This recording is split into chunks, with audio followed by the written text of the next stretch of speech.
We've all heard how easy it is to go solar and save the environment, but here's something you probably haven't heard until now. There is a nasty feud going on between the solar industry and Southern California Edison, and as you're about to see in tonight's Tipline report, consumers are stuck in the middle.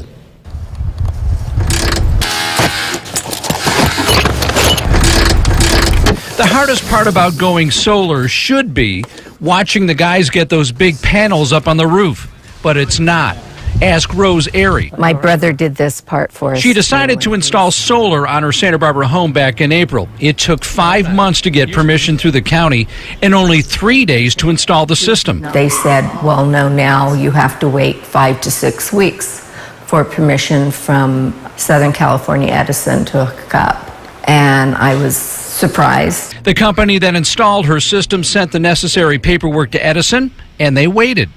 In the meantime, the system was ready to go. So all you have to do is just go like that. Rose just needed permission to flip the switch. Just push it up. How tempting is it just to walk in and pop it up? I mean, that's all it takes. That's all it takes. It's tempting, but I didn't know what the repercussions would be if I did that. Just waiting for them to process paperwork, not even to physically inspect or anything like that. It's just about pushing the paper. Abe Powell knows all about waiting for Edison. He owns Soul Force Systems.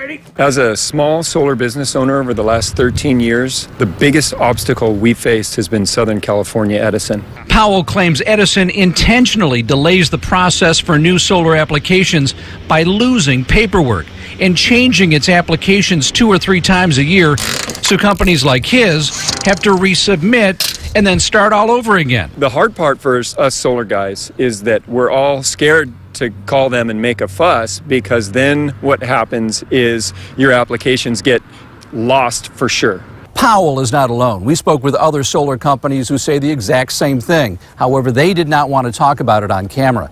They believe Southern California Edison says it supports the solar industry publicly, but behind the scenes, the utility is trying to snuff them out. There's a process. Rhonda Guthrie, spokesperson for Southern California Edison, says that's simply not true. Delays can be experienced due to missing or incomplete applications, also potentially due to the planning and building review from the customer city. Guthrie also says they've received 25,000 applications this year alone to interconnect to Edison's net energy metering program, and the vast majority of those applications are completed in 30 working days. Yeah, it takes months for them to do something that should take a matter of a few minutes. It's very simple. Mind-boggling to you?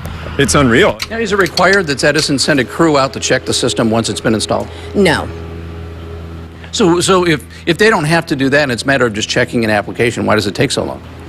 You know, we have a process that it goes through, and it, like I said, is generally completed in 30 days, the vast majority. Powell believes it boils down to money. The monopoly public utility companies see the solar industry as a direct threat to their revenue stream, and they deal with us accordingly. As for Rose Airy, she finally received permission to flip that switch and connect to Edison's grid 2 months later. As soon as you contacted Southern California Edison, things began happening. You know, immediately they called me. Thank you so much. You're welcome. Really appreciate all your help. And Abe Powell has taken his complaints all the way to the California Public Utilities Commission. Again, SoCal Edison denies that it's trying to hurt the solar industry in any way. In fact, Edison officials say they are improving their system for the 21st century.